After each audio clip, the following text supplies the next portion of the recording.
Filsafat pendidikan adalah cabang filsafat yang menyelidiki hakikat pendidikan, tujuan pendidikan, serta nilai-nilai yang mendasari proses pendidikan.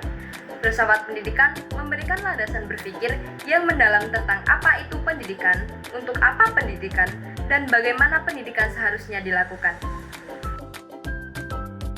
Sedangkan teori manajemen adalah kumpulan konsep, prinsip, dan teknik yang digunakan untuk merencanakan, mengorganisasikan, memimpin, dan mengendalikan suatu organisasi agar mencapai tujuannya.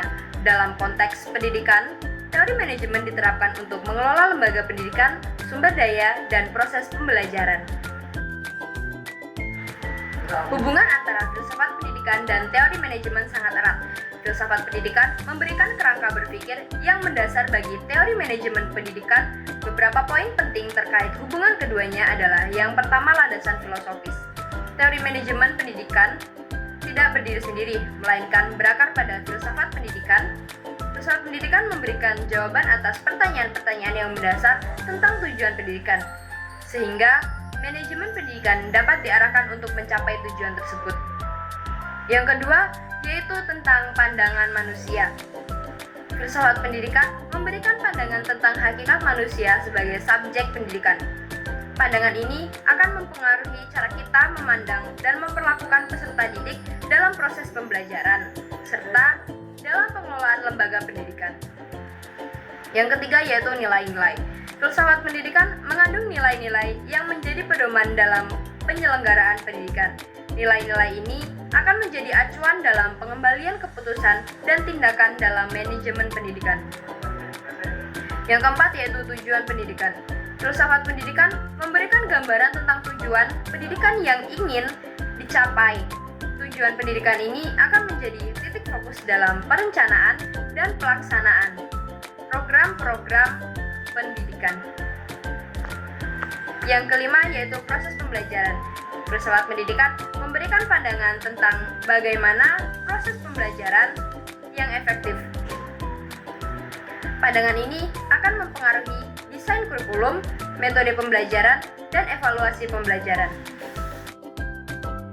Contoh penerapannya ada dua. Yang pertama, yaitu filsafat humanistik. Jika suatu lembaga pendidikan berlandaskan filsafat humanistik, maka manajemen pendidikan akan lebih fokus pada pengembangan potensi individu, menciptakan suasana belajar yang menyenangkan, dan melibatkan peserta didik secara aktif dalam proses pembelajaran. Yang kedua, yaitu filsafat pragmatis.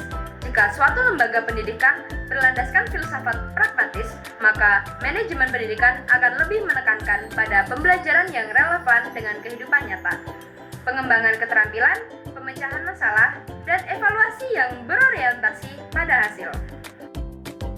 Manfaat-manfaatnya yaitu: yang pertama, membangun pendidikan yang bermakna. Pendidikan tidak hanya sekedar transfer pengetahuan, tetapi juga membentuk karakter dan pengembangan potensi individu. Yang kedua, yaitu meningkatkan efektivitas dan efisiensi manajemen pendidikan.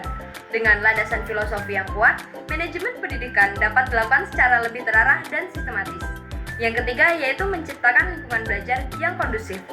Filsafat pendidikan memberikan pedoman dalam menciptakan lingkungan belajar yang mendukung pertumbuhan dan perkembangan peserta didik. Kesimpulannya, filsafat pendidikan dan teori manajemen saling melengkapi dan merupakan dua sisi yang sama.